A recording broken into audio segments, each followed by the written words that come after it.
저는 어릴 적 제가 밥을 깨끗이 안 먹고 자꾸 남기니까 어른들이 밥을 남기면 뭐 복 달아난다라는 말씀을 하셨습니다.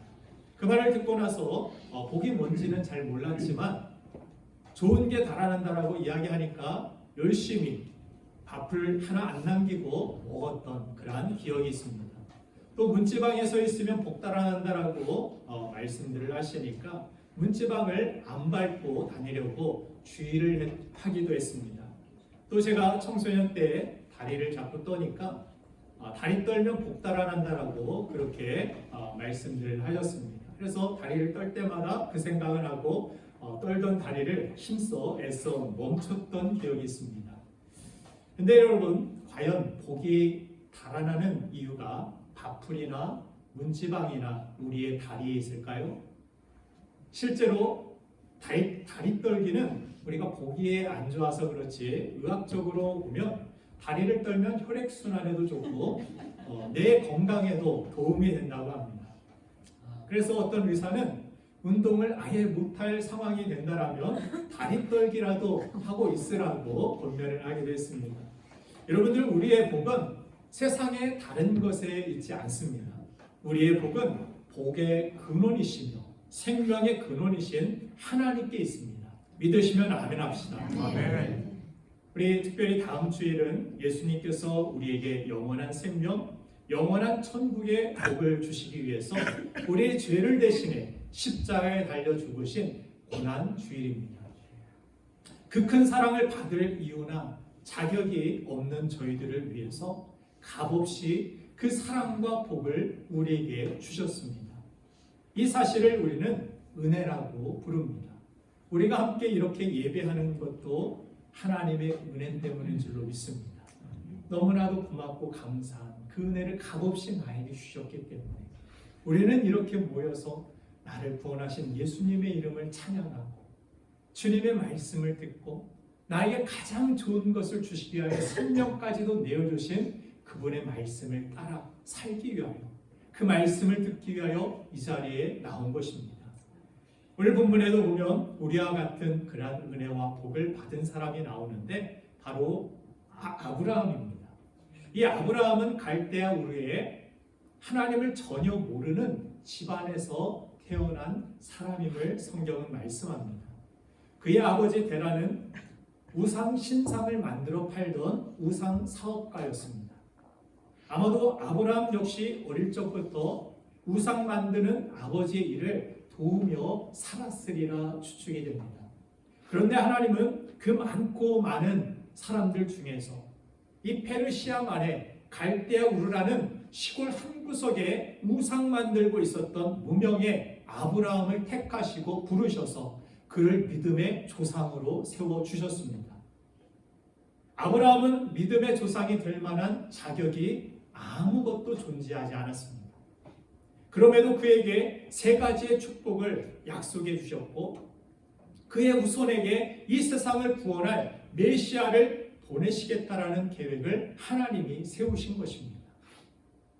이처럼 내 자신에게 택함을 받을 이유가 하나도 없는 것, 내가 믿음의 조상으로 살아갈 수 있는 자격이 나에게 아무것도 없는 것, 그것이 바로 은혜라는 것입니다.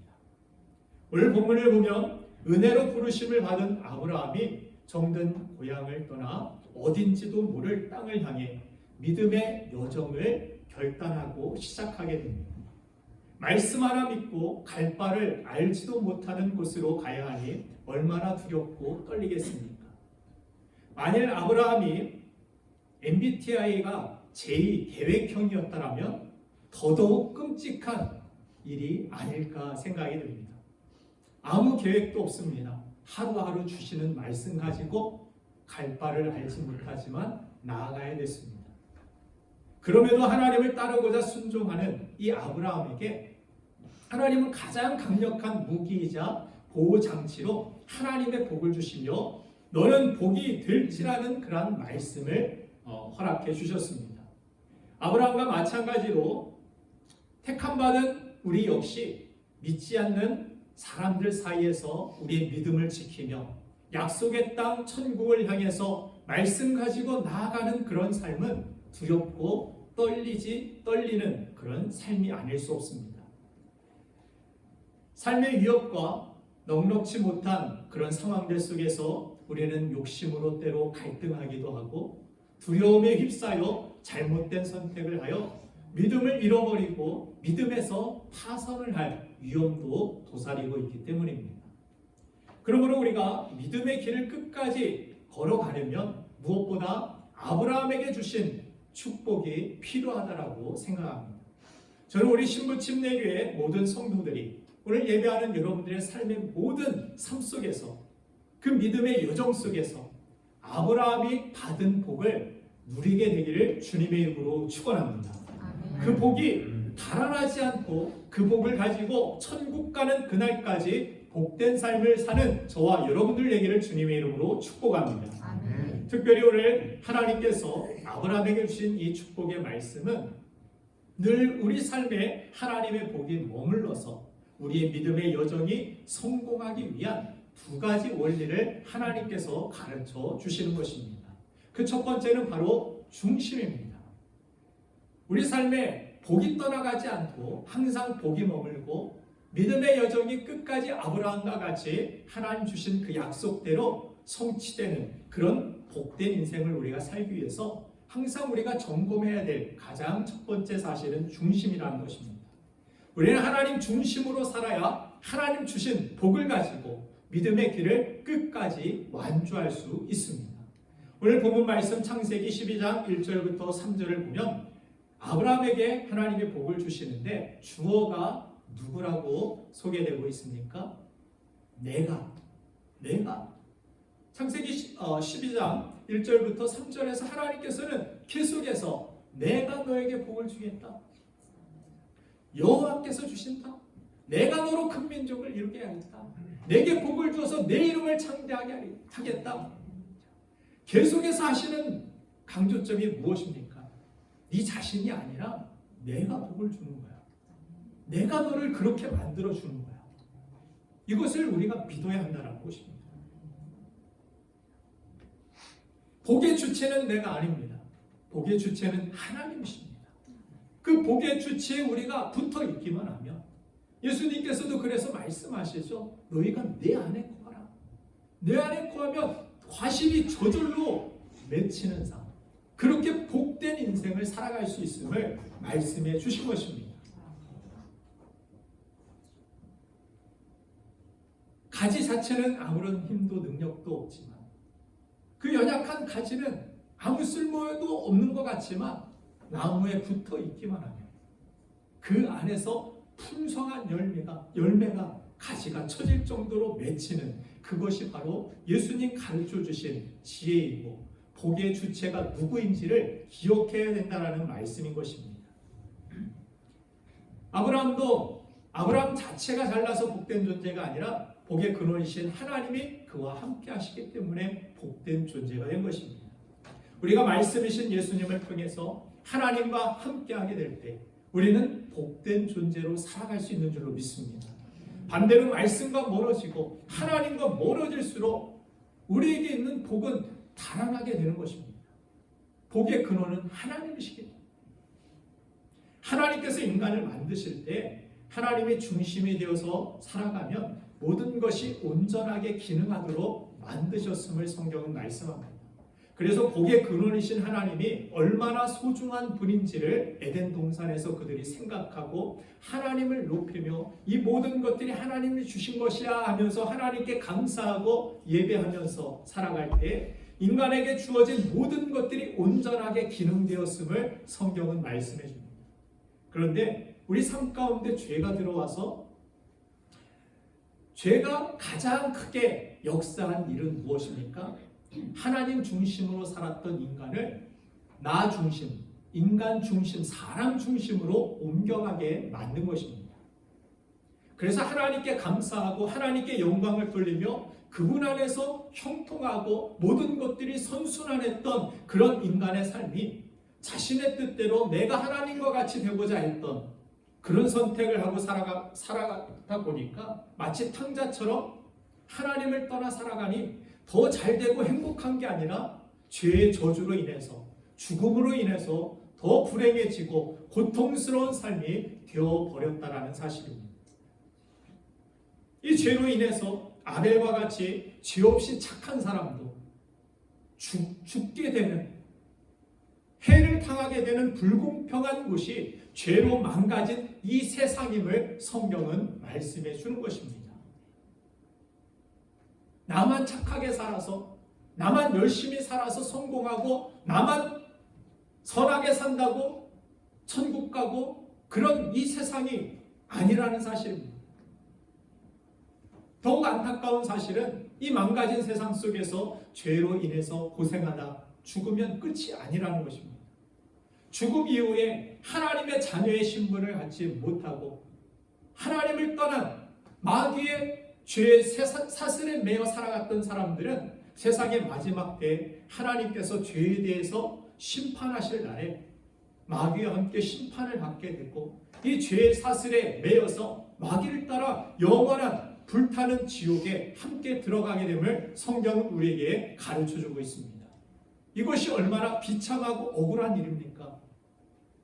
내가 복이라고 생각하고 살았던 그 어떤 것도 그 시기에 그 심판 앞에 보호해 줄 수 없다라는 사실을 깨닫게 되는 날이 있는 것입니다. 바로 이 문제를 해결해 주시기 위해서 우리를 위해 예수님이 세상에 오셔서 내 죄를 대신 지시고 십자가에서 죽으시고 부활하셔서 예수님을 믿기만 하면 하나님 자녀로서의 신분이 회복되고 죄의 심판에서 면제되고 영원한 천국 가는 기회가 모두에게 주어진 것입니다. 그러므로 신앙이라는 것이 무엇입니까? 바로 중심을 회복하는 것입니다. 하나님을 떠나서 내 맘대로 내 뜻대로 살아갔던 나의 중심의 인생이 하나님 중심으로 회복되어지는 것, 중심이 하나님께로 나아가는 것, 그것이 바로 신앙이라는 것입니다. 하나님을 떠나서 내 중심으로 살던 우리가 하나님께 가까이 나아가는 것, 하나님 중심으로 사는 것, 탕자가 집으로 아버지께로 돌아가는 것, 그것이 회개이며 그것이 축복의 시작이라고 성경은 우리에게 분명히 말씀해 주는 것입니다.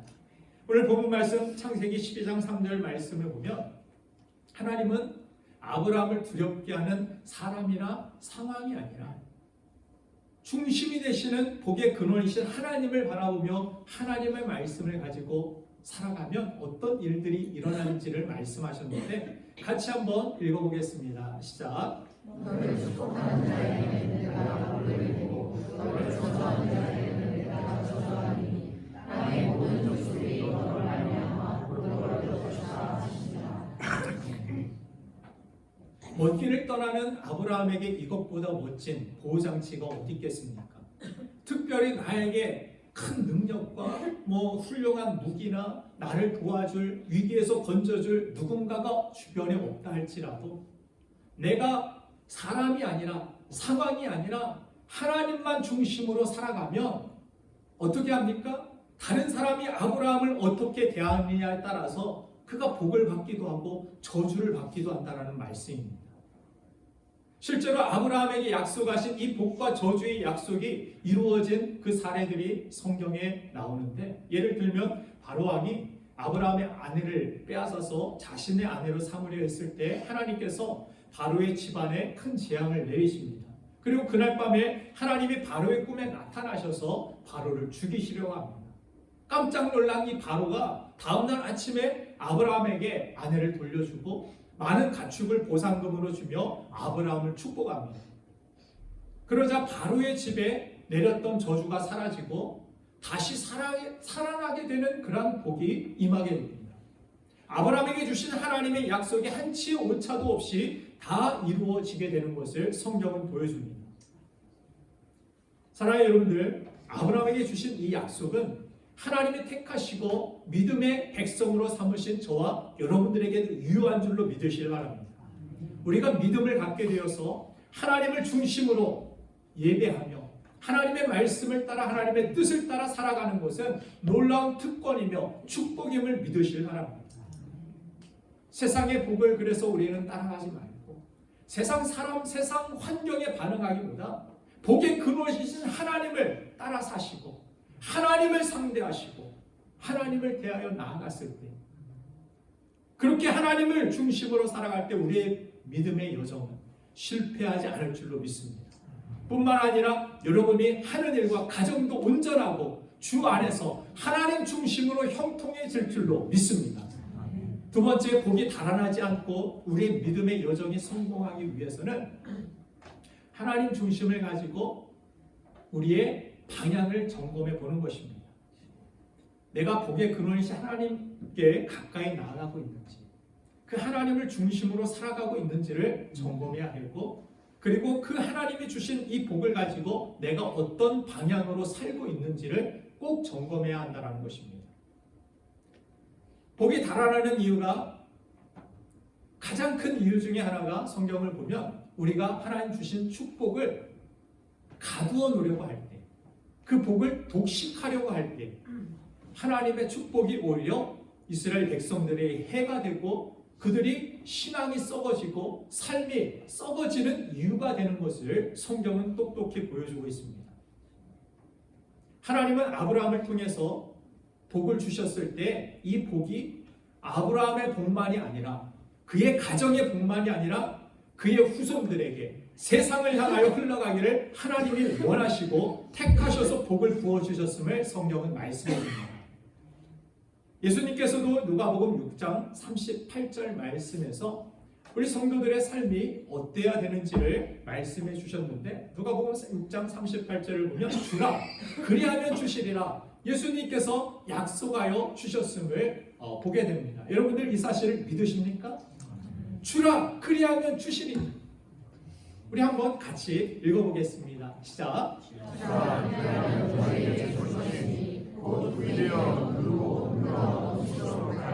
너희에게 안겨주시라. 너희가 헤아리는 그 헤아림으로 너희도 헤아림을 주로 받을 것이라. 아멘. 저는 이 사실을 분명히 믿습니다. 그래서 별로 가진 것 없지만 많이 베풉니다. 많이 주려고 합니다. 어디 가서도 그냥 뭐 얻어먹고 누가 안 사주나 이게 아니라 어떻게 해서든 사주려고 하고 베풀려고 하고, 우리 성도들과의 만남에서도 목사님은 뭐 돈 안 내셔도 돼요 뭐 그러는데 그렇지 않습니다.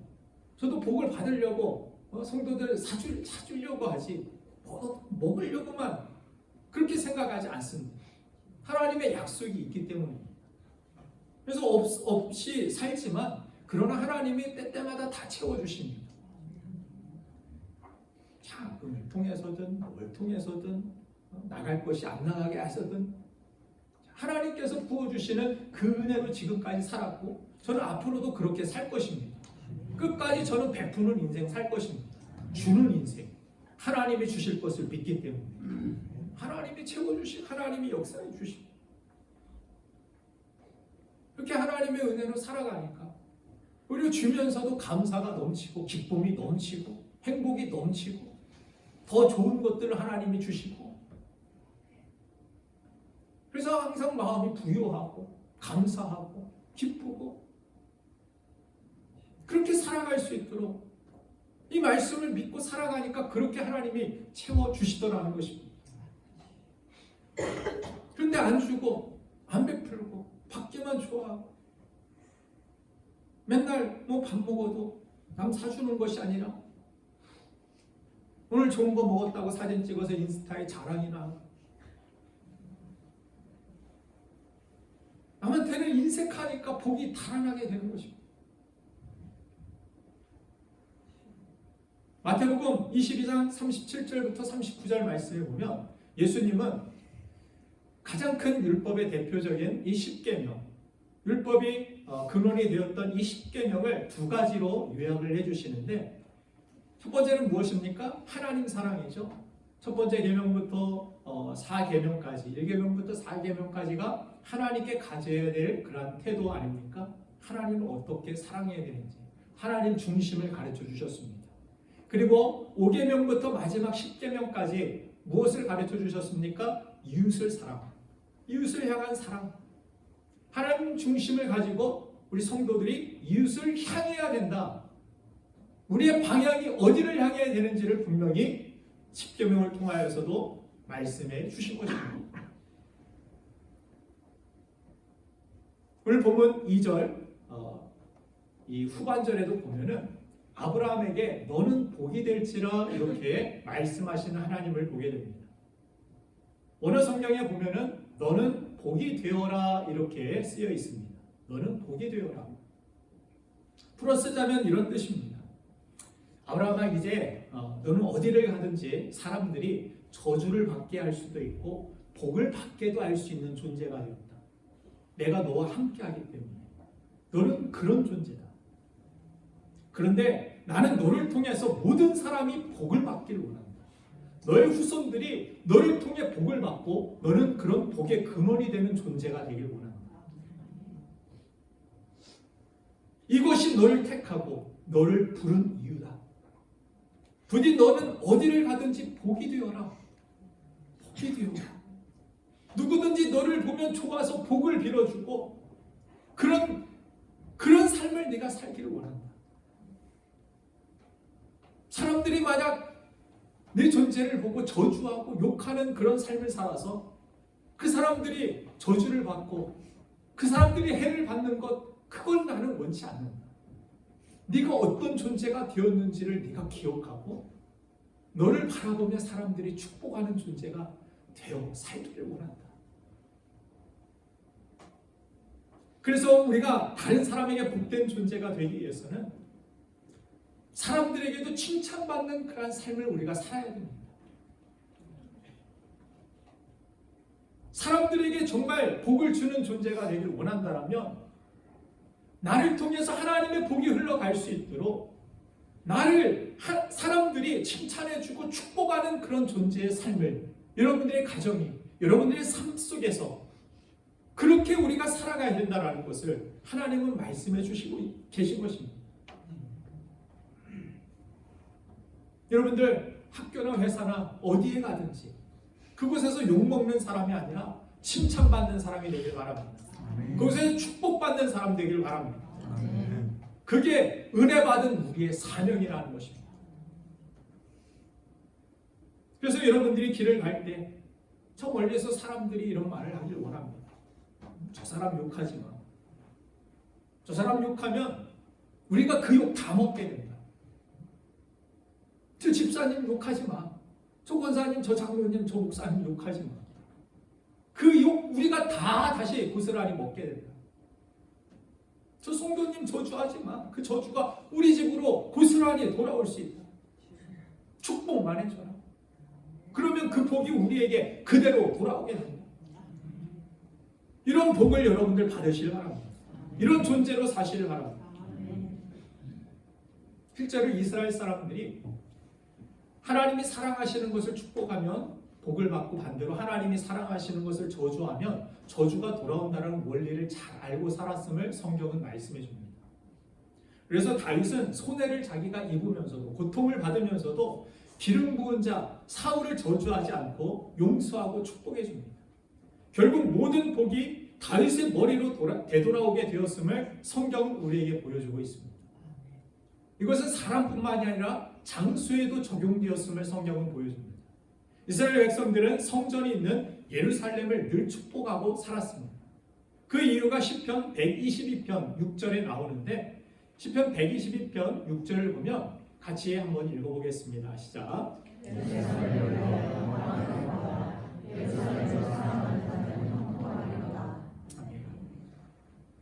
예루살렘을 위하여 평안을 구하고 예루살렘은 성전이 있기 때문입니다.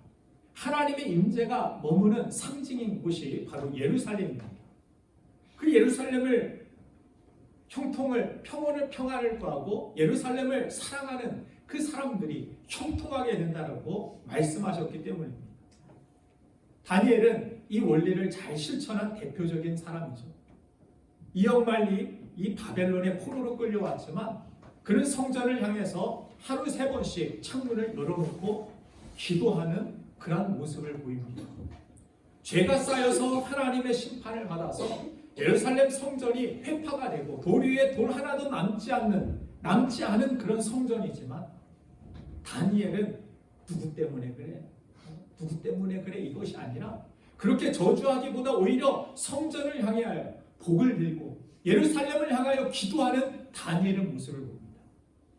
결국 하나님은 약속하신 대로 다니엘을 형통의 길로 응답해 주셨음을 성경은 보여주는 것입니다.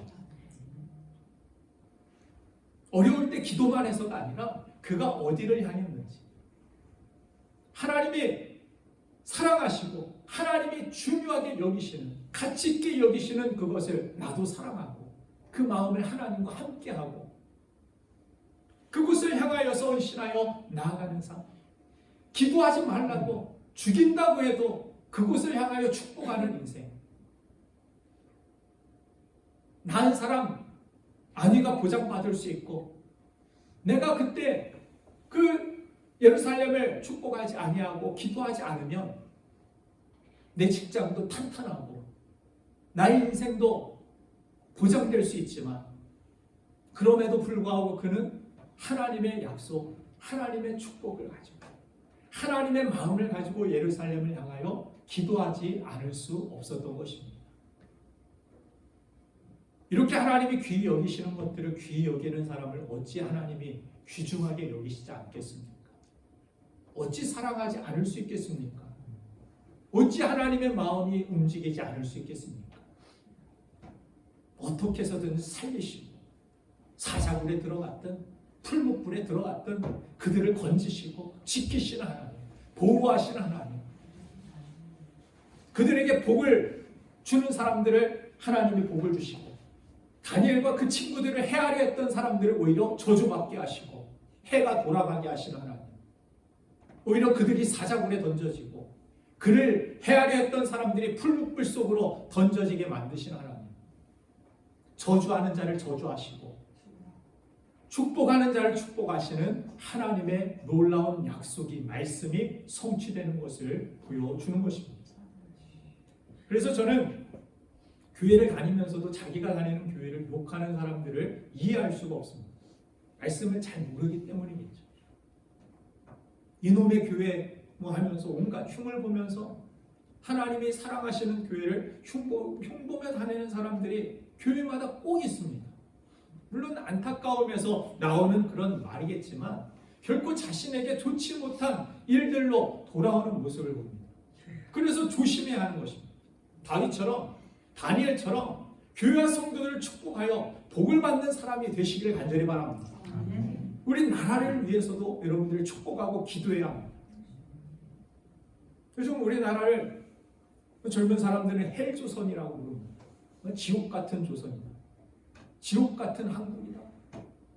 정치 지도자들과 리더들을 또한 저주하는 소리들 얼마나 많이 듣습니까? 이럴수록 믿는 사람들이라도 이 나라를 축복하며 하나님의 축복이 임하기를, 리더들을 하나님께서 붙들어 주시기를, 그렇게 축복해야 이 나라의 미래가 밝게 될 줄로 믿습니다.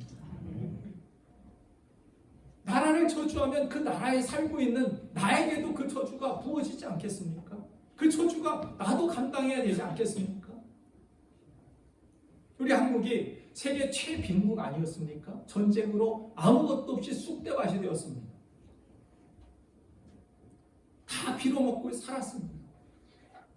그러나 이 최단 시간에 부강한 나라가 된 이유는 그나마 말이라도 잘했기 때문에, 하나님이 복을 주셨기 때문에, 말이라도 잘했기 때문이라는 그런 생각을 때때로 해봅니다.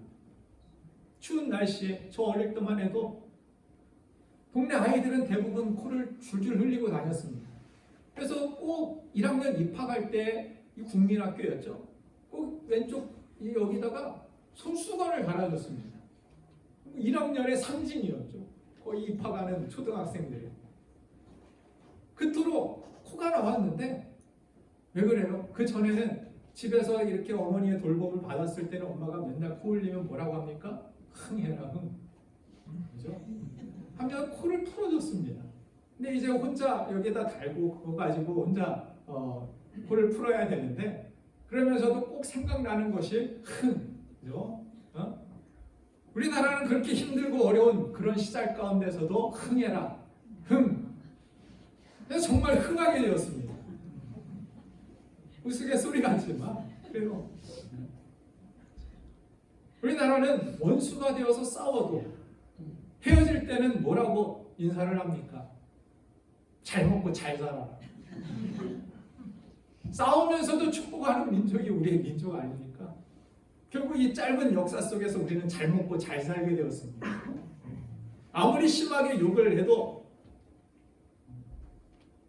빌어먹을 놈이라고 그렇게 축복을 했습니다.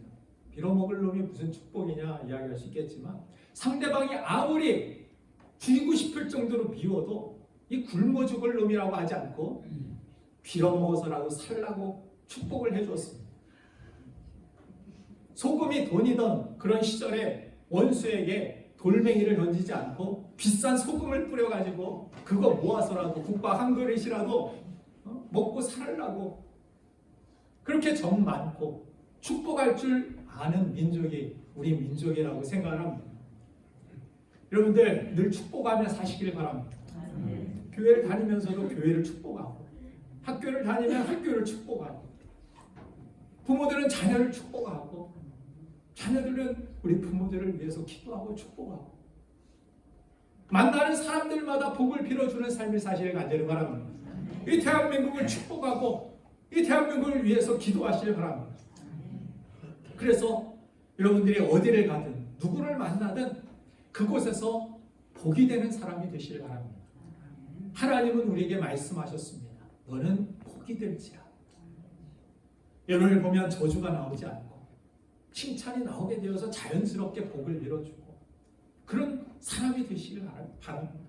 그로 인해서 여러분들 주변의 사람들이 여러분들의 회사가 여러분이 몸담고 있는 교회가 이 나라와 민족이 여러분들의 가정이 여러분들 때문에 복을 받게 되는 그런 놀라운 하나님의 축복이 넘치는 저와 여러분들이 되기를 주님의 이름으로 축원드립니다.